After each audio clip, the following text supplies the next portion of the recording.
अस्सलाम वालेकुम स्टूडेंट्स, कैसे हैं आप सब लोग। उम्मीद है आप सब लोग खैरियत से होंगे। आज मैं आपको बताऊंगी कि आप इंग्लिश के पेपर में स्टोरी किस तरह से लिख सकते हैं। मैं आपको उसकी लेंथ और किस तरह से आपने लिखनी है पूरा पेपर पैटर्न बताऊंगी। तो सबसे पहले तो अगर आप फर्स्ट ईयर के स्टूडेंट हैं तो ये आपकी 10 मार्क्स की स्टोरी है। आपने जो इंट्रोडक्शन फॉर ऑल स्टोरीज़ होता है वो इंट्रोडक्शन आपने नहीं करना है स्टोरी में।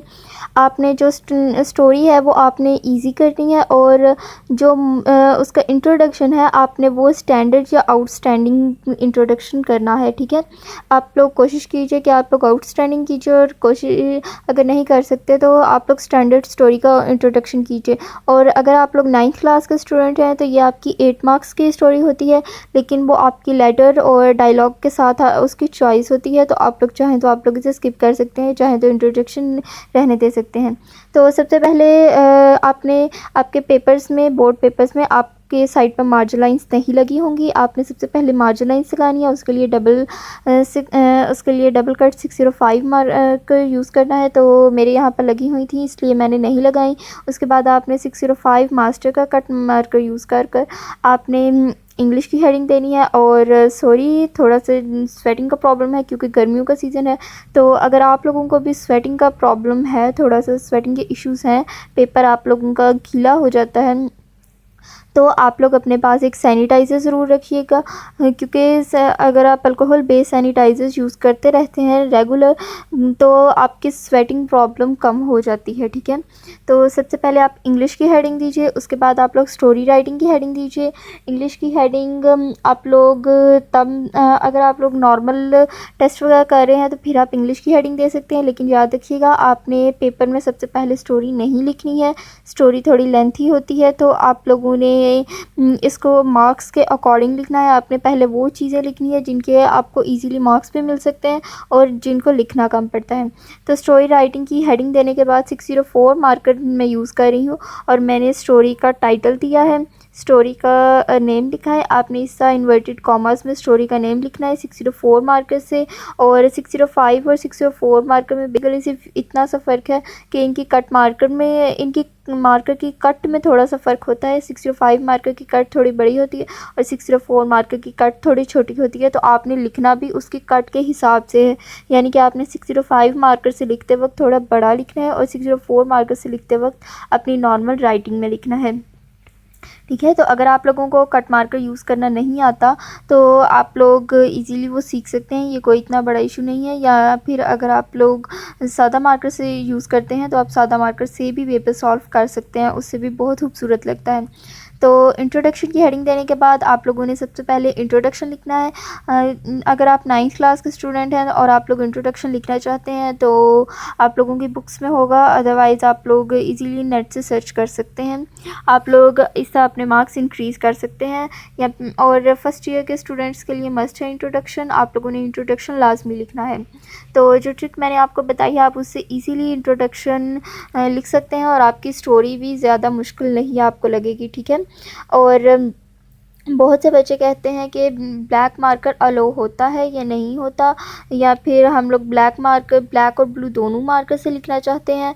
तो ये आपकी टोटली मर्ज़ी है। आप लोगों को अपने, जब आप लोगों को बोर्ड में क्वेश्चन पेपर मिलेगा तो तब आप लोगों के वहाँ पर आप लोग फर्स्ट शीट पर इंस्ट्रक्शंस पढ़ सकते हैं। वहाँ पर लिखा होगा कि आप लोगों को ब्लैक मार्कर लो है या नहीं। तो अगर आपके बोर्ड में है तो आप लोग यूज़ कर सकते हैं, अदरवाइज़ आप रहने दीजिएगा।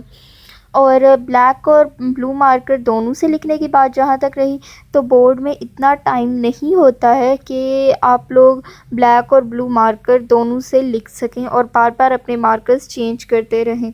ठीक है, ये टोटली आपकी स्पीड पर डिपेंड करता है। अगर आपकी स्पीड अच्छी है और आप लोगों को लगता है कि आप लोग टाइम के अंदर पेपर कंप्लीट कर लेंगे, अगर आप लोगों ने ब्लू और ब्लैक दोनों मार्कर्स यूज़ किए तो आप लोग यूज़ कर सकते हैं, अदरवाइज़ आप लोग रहने दीजिए। ये प्रेजेंटेशन मैं आपको वो बता रही हूँ जो बहुत ही ईजी है, और वो स्टूडेंट्स जिनकी राइटिंग अच्छी नहीं है, या जिनको बिल्कुल प्रेजेंटेशन देनी नहीं आती, या फिर जिनकी स्पीड स्लो है, वो भी इजीली से कैरी कर सकते हैं।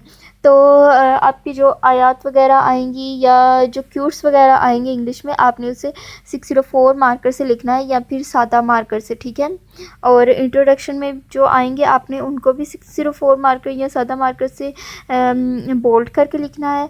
और जब आपकी कोई मिस्टेक हो जाए तो बजाय आप उसको उस ऊपर लाइंस मारने के या वाइटनर यूज़ करने के या रिमूवर यूज़ करने के, आप लोग सिंपली साइड पे 2 ब्रैकेट्स लगाकर एक छोटा क्रॉस लगा दीजिए, ठीक है। क्योंकि आप लोगों को ना वाइटनर अलो होता है पेपर में और ना रिमूवर अलो होता है, तो आप लोग यूज़ नहीं कर सकते। और बोर्ड में जो आपको शीट्स दी जाती हैं वो थोड़ी बारीक शीट्स होती हैं, तो अगर आप लोग रिमूवर यूज़ करते हैं तो दूसरी साइड से लिखा हुआ भी रिमूव हो जाता है। आपने इस बात का ध्यान रखना है। तो आप लोगों ने स्टोरी किस तरह से लिखनी है, स्टोरी आप लोगों ने पैराग्राफ की फॉर्म में लिखनी है। यानी कि अगर आपकी स्टोरी लेंथी है थोड़ी सी, इंट्रोडक्शन लिखने के बाद आपने न्यू पैराग्राफ में अपनी स्टोरी राइटिंग स्टार्ट करनी है। और अगर आप लोगों की स्टोरी लेंथी है तो आप लोग उसको पैराग्राफ की फॉर्म में लिखिए। और जहाँ तक रही बात मार्जिन लाइन्स की, तो आप लोगों को पेपर मिलने से क्वेश्चन पेपर मिलने से पहले आप लोगों को जब शीट्स दी जाती हैं तो आपके पास मैक्सिमम 5 to 10 मिनट्स होते हैं मार्जिन लाइन्स लगाने के लिए। तो आप लोग उनमें मार्जिन लाइन्स किस तरह से लगा सकते हैं, किस तरह से ड्रॉ कर सकते हैं। आप लोग जैसा कि मैंने कहा कि बोर्ड के पेपर्स थोड़े बारीक होते हैं, तो आप लोग एक साइड पर मार्जिन लाइन लगाएंगे तो दूसरी साइड पर वो नज़र आएगी थोड़ी सी, ठीक है, वो लाइंस थोड़ी नज़र आएंगी। तो आप लोग एक साइड पर मार्जिन लाइंस लगाइए। और अगर आपको पेपर मिल जाता है तो बजाय आप मार्जिन लाइंस लगाने के आप लोग सिंपली अपना पेपर स्टार्ट कर लीजिए, ठीक है। ये एक ट्रिक थी जो मैंने खुद भी यूज़ की थी अपने बोर्ड पेपर्स में। एक साइड पर मैंने मार्जिन लाइंस लगाई थी, दूसरी साइड पर मैंने नहीं लगाई थी। और एट द एंड जब मैंने पेपर कंप्लीट कर लिया था फिर मैंने मार्जिन लाइंस लगाई थी।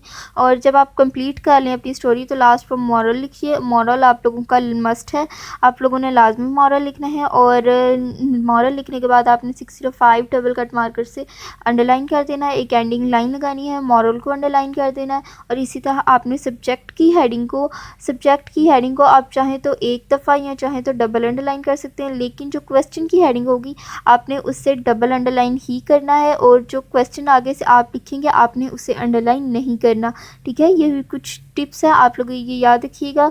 तो उम्मीद है आपको ये वीडियो पसंद आएगी, और अगर पसंद आई हो तो इसे लाइक कीजिए।